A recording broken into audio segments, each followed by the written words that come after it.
Assalamualaikum warahmatullahi taala wabarakatuh. Selamat sejahtera, selamat malam. Salam perjuangan, salam reformasi, salam satu Malaysia. Dan kepada yang menonton saya pada malam ini, terima kasih kerana menonton saya. Kita berharapkan rakan-rakan semua masih lagi terus bersama dengan saya pada malam ini. Terima kasih kita ucapkan. Hello, Assalamualaikum. Apa khabar kawan-kawan semua? Terima kasih bersama saya. Alhamdulillah. Tengah live sekarang ini. Seperti biasa kita tak ada intro sebab saya bukan berada di tempat yang biasa saya ada lah. Hari ni kita tak ada live dekat YouTube, kita ada live dekat ni je. Oh, suara tak ada. Sekejap. Test 1 2 3.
LTL, terima kasih.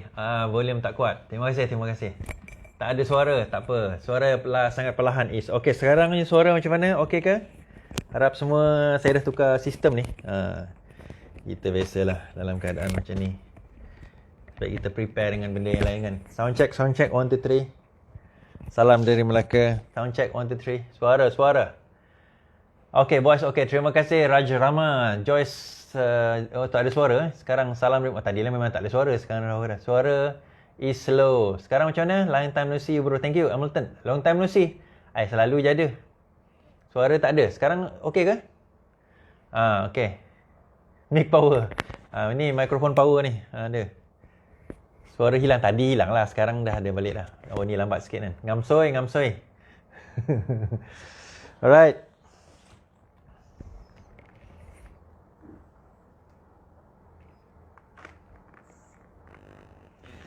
Loud and clear. Okey, terima kasih. Dah okey dah. Alhamdulillah. Terima kasih yang menonton saya. Clear daripada Penang. Kuala Oleng. Alhamdulillah. Selamat sejahtera. Selamat malam. Salam reformasi. Salam perjuangan.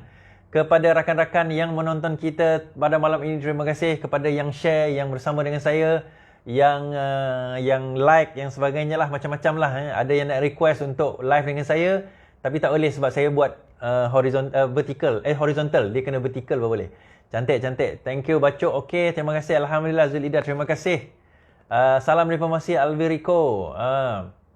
Bukan ke bersatu dibentuk untuk lenyap UMNO, Anwar Yusof. Betul.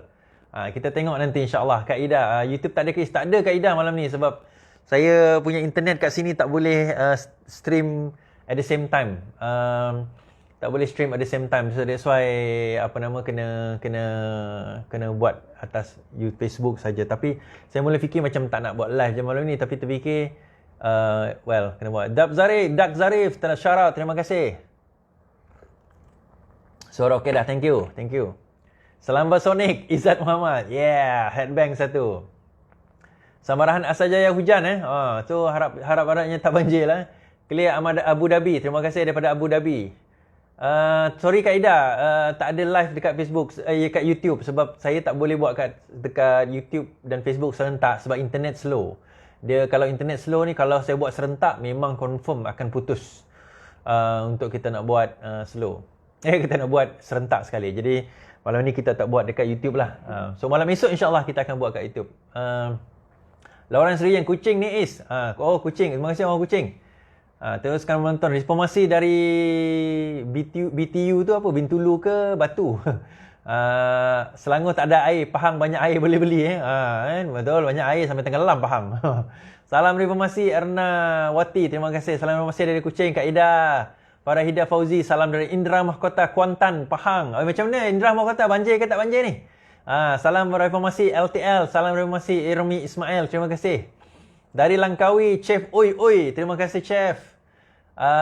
Civil War has just begun. Yeah.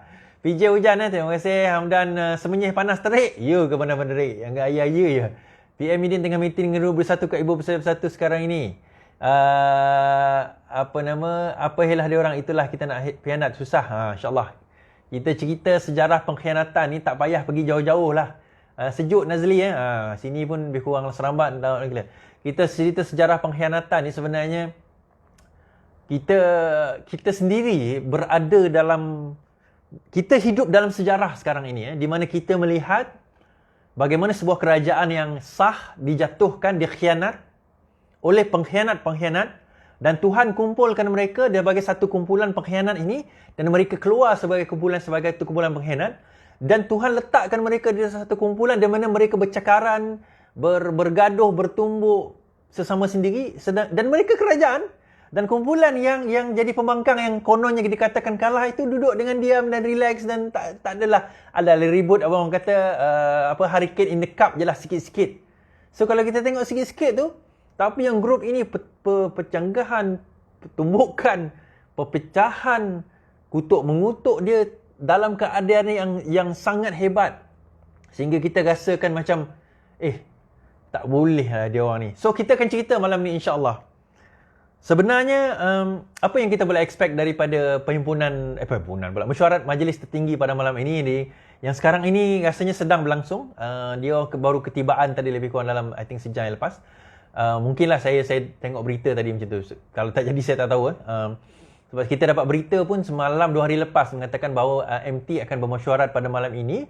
Dan di antara benda yang dibincangkan, yang pertama sekali secara grassrootsnya, yang pertama sekali adalah sebanyak lebih daripada 170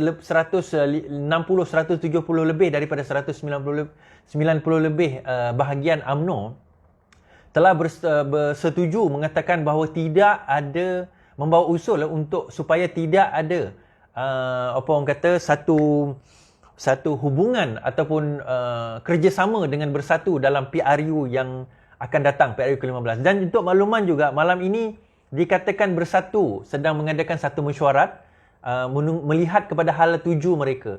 Dan ada viral mengatakan bahawa sebenarnya UMNO mereka tidak akan bekerjasama dengan Anwar, tidak akan bekerjasama dengan Pakatan Harapan untuk membentuk kerajaan baru. Sebaliknya mereka memberi kepada Muhyiddin sehingga bulan 2 ini. Kalau tidak Muhyiddin tidak memenuhi permintaan mereka, maka dia akan tarik handbrake. Dia akan tarik handbrake. So itu yang dikatakan sedang berlaku. Adakah itu yang akan berlaku atau tak akan berlaku? Okey, untuk makluman, ini merupakan mesyuarat UMNO secara official kali ketiga, secara unofficial kali keempat. Kenapa saya kata kali keempat? Sebab ada yang satu unofficial yang tidak diketahui oleh media. Tapi yang secara official, kalau tak silap saya, ini adalah kali ketiga di mana kita saksikan 2 mesyuarat yang lepas.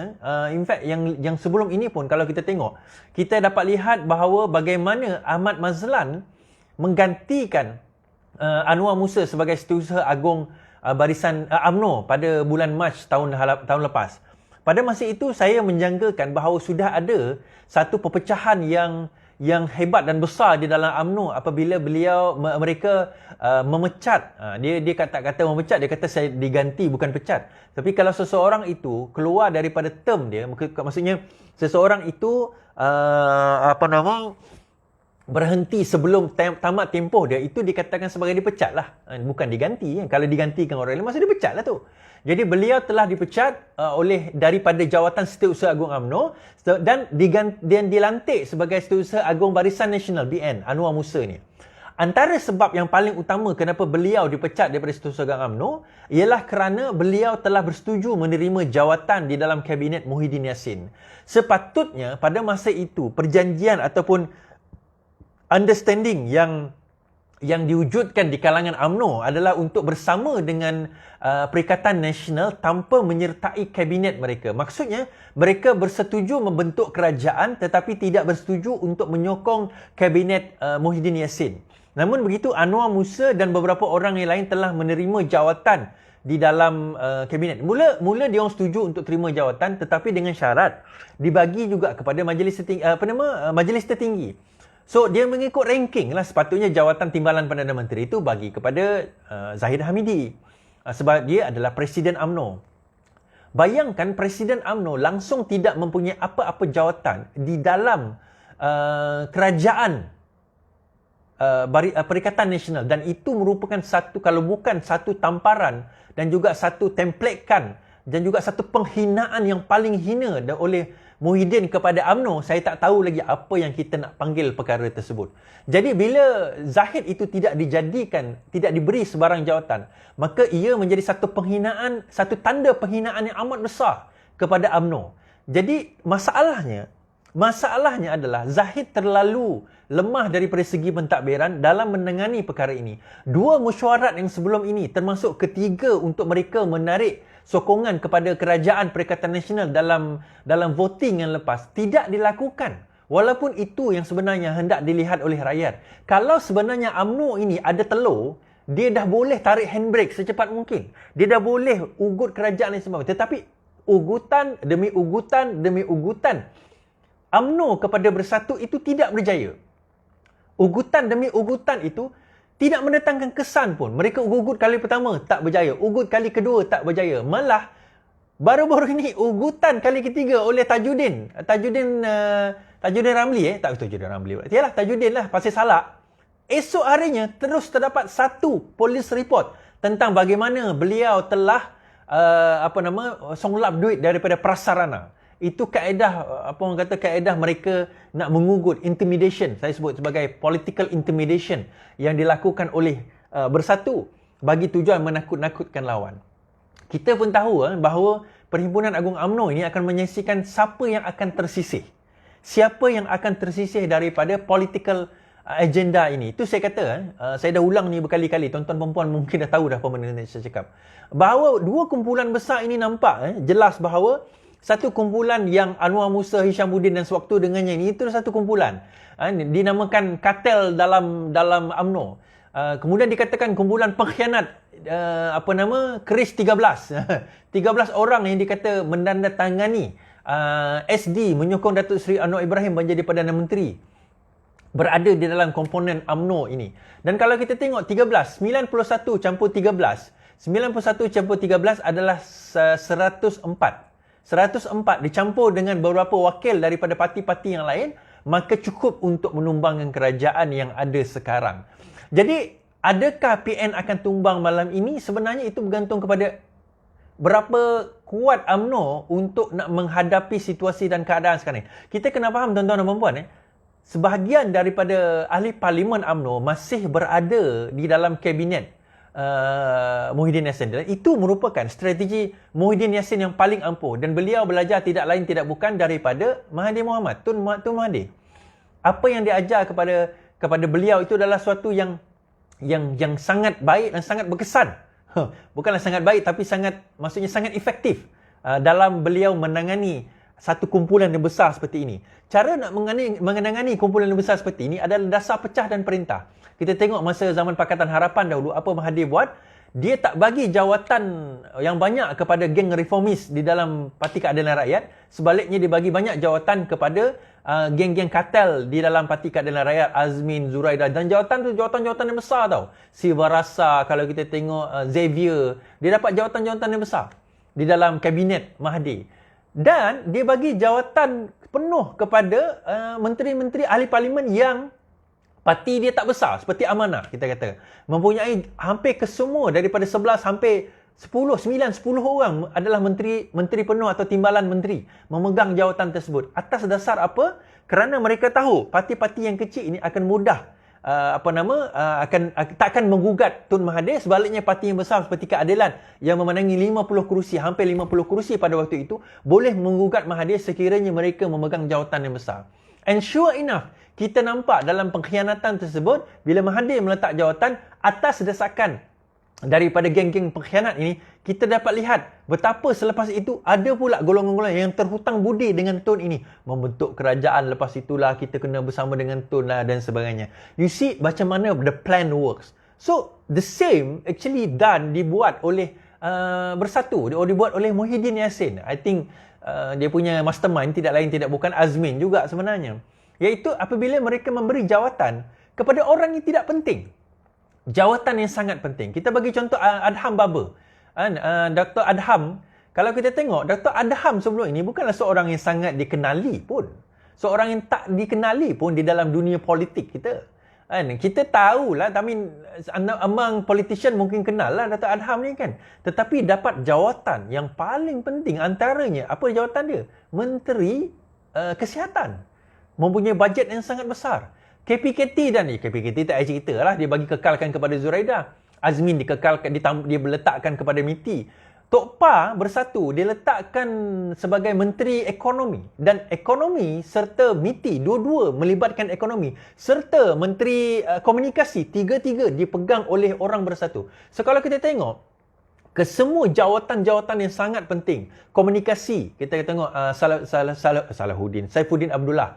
MITI, Azmin. Ekonomi, Tok Pa. Kemudian KPKT, kalau kita tengok dipegang oleh tidak lain tidak bukan Zuraida Kamaruddin. Jadi semua jawatan-jawatan ini didominasikan oleh oleh bersatu. Dalam masa yang sama, kalau kita tengok, mereka-mereka yang tidak penting di dalam UMNO diberi jawatan-jawatan penting. Contohnya, dan tidak ada majlis tertinggi. Kalau kita tengok Tajuddin, majlis tertinggi tak ada jawatan. Ahmad Mazlan, majlis tertinggi tak ada jawatan. Azmin pula. Zahid, majlis tertinggi, Presiden UMNO, tak ada jawatan. Najib, bekas Perdana Menteri, tak ada jawatan. Atas alasan mereka ada kes, dia kata. Okey, tak apa. So, itu kalau bukan tamparan, itu saya tak tahu. Sebaliknya, dibagi jawatan Menteri Wilayah kepada Anwar Musa. Seorang ahli parlimen yang daripada Kelantan, ahli parlimen Kelantan, menjadi seorang Menteri Wilayah di wilayah. So, bagaimana kita kata tu? Kalau dulu Khalid Samad, okeylah juga. Dia ahli parlimen Shah Alam dengan wilayah tu, sempadan je. Tetapi yang ini orang jauh dia letakkan. Kenapa? Sebab itu saya kata sekarang ini, dasar pecah dan perintah yang dibuat oleh Muhyiddin Yassin inilah yang menjadi satu sebab utama kenapa UMNO tak boleh nak bergerak ke arah dan juga kepada landasan yang dia nak kena gerak. Dia orang tak boleh pegang kepada apa yang nak pegang. Sebab apa? Orang yang seperti kalau kita tengok Kunan kata, oh kita kena bagi kena bagi laluan kepada Pagoh, dia kata kepada Muhyiddin Yassin. Ada Baba dia kata, kita kena bagi Muhyiddin Yassin bertanding di Pagoh. Dan sewaktu dengannya. Now, suka atau tidak? Okey. What's the game plan? Apa game plan dia? Apa objektif? Apa benda yang dia kena capai sekarang ini? Dia macam ni. Okey, katakanlah malam ini pengumuman mengatakan dia ikut be many things. Pertama, tak ada apa yang berlaku. Nothing happen. It's just another meeting, tak ada benda pun. Meeting ni meeting tu sebenarnya, walaupun sebenarnya ada kan, tapi kita tak adalah cakap ada benda. Katakanlah internet problem. Okay. Kita datang balik. Okey dah baru nak semangat cerita ni. Okey, apa yang akan berlaku pada malam ini? Okey. Hujan lebat. Benda tak baik putus. Sabar. Datang balik. Kita minum kopi dulu.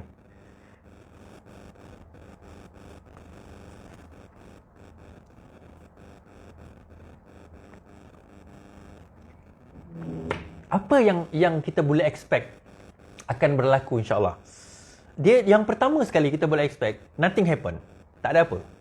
Maksudnya tak ada apa yang berlaku. Okey je, keadaan macam biasa. Dia kata tak ada mesyuarat ni, mesyuarat biasa, tak ada kena mengena. Mesyuarat ni it's just okay, it's just kita berbincang pasal biasa, bla bla. Macam yang the last tu. Number two, mesyuarat malam ni mengatakan, okay, that's it. UMNO akan keluar daripada Perikatan Nasional. Kita telah membuat keputusan dan kita akan berjalan sendiri. Okay, maksudnya dia tak bersama dengan UMNO Anwar, tapi dia tak bersama dengan Perikatan Nasional. The government collapse. Maksudnya kenapa? Bukan government collapse, tetapi Muhyiddin Yassin tidak ada majority. So Muhyiddin Yassin ada a few options. Option number one, dia kena bekerjasama, berbincang untuk membentuk kerjasama dengan mana-mana parti. So sekarang ni dia jadi what we call as minority government. So, dia kena bekerjasama, kena berbincang dengan parti-parti yang mahu bekerjasama dengan parti. Dan ini yang ditekati oleh UMNO. Apa yang berlaku? Ada kemungkinan Muhyiddin Yassin akan berjumpa dengan Anwar. Muhyiddin Yassin dah pun berjumpa dengan Anwar, dah pun berbincang, ada perbincangan, dan akan mungkin perbincangan tersebut ada di mana Pakatan Harapan bergabung dengan Bersatu sekali lagi, membentuk satu kerajaan without UMNO. That's possibility. Satu lagi possibility. Dan itu yang ditakuti oleh UMNO. UMNO tahu kalau dia tadi handbrake, what if Dia kata dia jalan sendiri. Tiba-tiba Pakatan Harapan kata kami setuju bekerjasama dengan Muhyiddin Yassin. Tiba-tiba dia pula jadi pembangkang. Kan? Ada possibility itu. Another possibility kita kata bahawa Muhyiddin Yassin boleh declare pilihan raya. Okey, kita declare pilihan raya. Sebab kenapa saya kata demikian? Dia tak boleh kata bahawa Muhyiddin Yassin ni, walaupun Muhyiddin Yassin boleh dikatakan tidak ada majority, lost the majority, that does not mean the other party itu ada majority. Jadi bila the other party cannot prove that they have the majority, bagaimana nak membentuk kerajaan? Whoever lah, UMNO tak boleh prove dia ada majority. Datuk Seri Anwar Ibrahim pun tak boleh prove dia ada majority. Kerana apa? Belum ada satu, kalau katakanlah, ini possibility yang ketiga, tiba-tiba UMNO kata, kami declare keluar dan kami bergabung dengan Pakatan Harapan.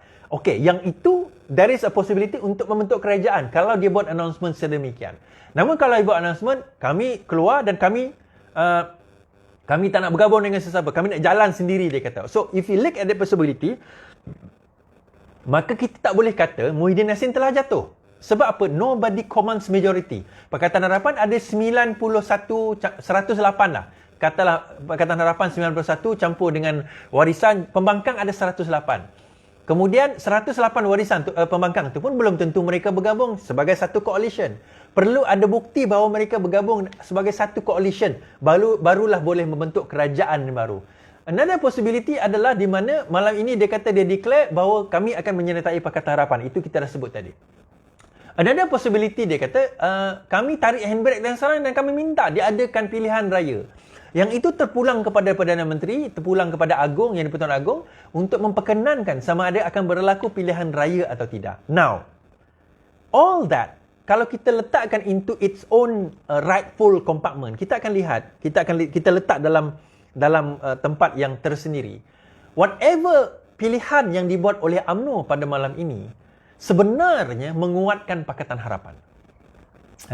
Sebenarnya menguatkan Pakatan Harapan. Kenapa saya kata demikian? Sebab itu, tanpa kita menyedari, sekarang ini saya kata bahawa pengkhianat ini, tak kisah daripada siapa pun, pengkhianat ini dia sebenarnya telah melemahkan diri mereka dan telah menghancurkan diri mereka daripada dalam. Datuk Seri Anwar Ibrahim sebenarnya tak perlu pun untuk nak pergi sibuk-sibuk, nak cari sokongan sini, sokongan sana. Kalau kita perasan apa yang saya cakap tadi, it's everyone sekarang ini yang memerlukan Datuk Seri Anwar Ibrahim untuk membentuk kerajaan yang baru. UMNO kalau nak bentuk kerajaan, kena jumpa Anwar. Muhyiddin kalau nak bentuk kerajaan, kena jumpa Anwar. Sekarang ini, nak tak nak, option kalau nak teruskan dengan kerajaan yang ada, maksudnya nak terus tanpa pilihan raya, they have to see Anwar Ibrahim. That's the option. Kenapa saya kata Anwar Ibrahim? Okey, UMNO ada 38 kerusi. Kalau katakanlah UMNO keluar sebagai satu komponen, 38 mereka keluar, siapa lagi yang mempunyai 38 kerusi kalau bukan Pakatan Harapan? Kalau bukan Pakatan Harapan, takkan dia nak bekerjasama dengan DAP? Bersatu ni takkan nak bekerjasama dengan DAP? Sahaja. Boleh kalau nak kerja sama DAP saja, DAP pun mungkin tak nak lah. Confirm DAP tak nak. Dalam masa sama, kalau dia pergi dengan Pakatan Harapan ada 91 kerusi. 91 kerusi ni, kalau kita tengok 38, cukup 38 dengan 91 ini membentuk kerajaan yang baru. UMNO, dia perlukan Pakatan Harapan. Muhyiddin Yassin, Perikatan Nasional perlukan Pakatan Harapan. Jadi, dua ini, nak tak nak, itu saya kata hari itu, bahawa nak angkat Datuk Seri Anwar Ibrahim. Anwar Ibrahim tak perlu buat apa-apa pun. Dia diangkat oleh musuh dia sendiri untuk menjadi Perdana Menteri. And syarat Datuk Seri Anwar simple je. Boleh, tapi aku jadi Perdana Menteri. I command as a Prime Minister. Do you want it or not? Itu saja. Now, ketakutan apa yang ada pada semua ni orang ini sehingga mereka merasakan mereka perlu menjadi kerajaan? Apa ketakutan yang ada pada mereka sehingga mereka rasa mereka perlu menjadi kerajaan? Jawapan mudah saya adalah skandal. Setiap seorang di dalam Perikatan Nasional, di dalam barisan UMNO, bukanlah semuanya, ada di antara mereka yang mempunyai skandal-skandal yang terpalit. Dan kita tahu Zahid ada kes, Najib ada kes, Ahmad Masalan ada kes, Kunan ada kes, Anwar Musa ada kes, sekarang ini Tajuddin ada kes. Kalau kita tengok Nazri Aziz ada kes, Aziz Baling ada kes. Kalau kita tengok pula pergi kepada kepada geng Bersatu pun, ada di antara mereka yang ada kes yang kita tak tahu. Yang mungkin kita tahu tapi kita tak dedahkan. Yang mungkin boleh didedahkan kalau kita jadi kerajaan. So, benda-benda macam itulah yang sebenarnya menjadi ketakutan kalau sekiranya Anwar Ibrahim ini menjadi Perdana Menteri. So, what's next? Apa seterusnya? So, malam ini kita saya sebenarnya, to be honest, it does not matter what is UMNO's decision. Tak menjadi apa masalah pun. Dan kalau sekiranya Anwar Ibrahim tidak menjadi Perdana Menteri disebabkan keputusan UMNO itu pun, sebenarnya we can already conclude Perikatan Nasional is already done for. Perikatan Nasional dah habis, Perikatan Nasional dah tertutup. Perikatan Nasional adalah satu perikatan yang sangat longgar dan menunggu hari saja untuk terlondeh.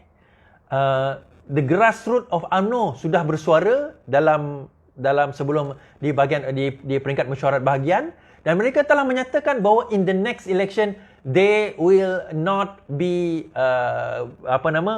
bekerjasama dengan UMNO. Sebaliknya, they will have a straight fight dengan Bersatu di mana-mana kawasan Bersatu bertanding. PAS, on the other hand, telah memilih jalan yang salah. Sikap PAS adalah terlalu tamak di dalam permainan ini. PAS bersikap terlalu tamak di dalam permainan ini apabila mereka meletakkan kesetiaan mereka pada awalnya dengan UMNO di dalam Mufakat Nasional. Kemudian apabila telah mendapat jawatan, mereka telah mengalih kesetiaan mereka kepada Bersatu. PAS ini umpama orang kata apa, dia kat mana yang boleh bagi untung pada dia, dia akan pergi kat situ. Dia kalau saya nak guna perkataan tu nanti teruklah pula bunyinya, tapi dia bermula daripada huruf J, dia berakhir dengan huruf G. Siapa? Tengah-tengah ada L. Apa perkataan tu? Cuba korang teka. Dia bermula dengan huruf J, dia berakhir dengan huruf G, dia tengah-tengah ada L. Itulah PAS. Dan itu adalah PAS yang saya boleh katakan, kenapa? Macam mana siapa yang boleh pergi ke sini, pergi ke situ, menjual diri dia, menjual kerusi dia, jual diri dia, melainkan orang yang tak ada harga diri, tak ada prinsip. Kononnya atas dasar Melayu, atas dasar agama, mereka sanggup untuk kononnya keluar, menjual diri mereka atas dasar nak itulah, nak jawatan dia, nak pangkat, nak kedudukan. Tapi bila dah pegang jawatan, tak ada apa pun perubahan. Judi daripada 8 cabutan setahun dah bertambah 22. Arak tak pernah diharamkan. Kes adib tak pernah dengar cerita, langsung senyap terus. Ni Kelantan banjir. Kelantan banjir tuan-tuan dan puan. Apa cerita? Apa cer? Tak ada. Sebab itu saya kata sekarang ini, kerajaan yang dibentuk oleh Perikatan Nasional ni akan menjadi satu kerajaan yang sangat rapuh dan menjadi satu sejarah yang mungkin dibelajar oleh anak-anak cucu cicit kita nanti sebagai satu sejarah dalam lipatan sejarah yang sangat mengelirukan. Dan kita sekarang ni hidup di dalam sejarah tersebut. Dan mungkinlah insya-Allah video-video saya ini mungkin diambil untuk 10-20 tahun akan datang, dijadikan rujukan kajian sejarah. InsyaAllah, amin lah. Dipersilakan. Tak ada, no copyright. Boleh ambil. Tak ada isu. So, pukul 12 malam ni, insyaAllah kalau berkesempatan, kalau sekiranya keputusan itu telah keluar, maka saya berkemungkinan, kalau keputusan itu baik ke tak baik, kalau tak ada apa-apa keputusan yang menarik, saya tak akan buat live lah. Tapi kalau keputusan itu menarik, maka insyaAllah malam ini saya akan buat live pada pukul 12 ataupun lepas mesyuarat. Okey, itu saja daripada saya pada malam ini. InsyaAllah malam esok baru kita bersiaran sebab internet kita tak berapa elok untuk buat lebih daripada satu stream. Kita jumpa lagi insyaAllah. Assalamualaikum warahmatullahi taala wabarakatuh. Lawan, tetap lawan. Assalamualaikum.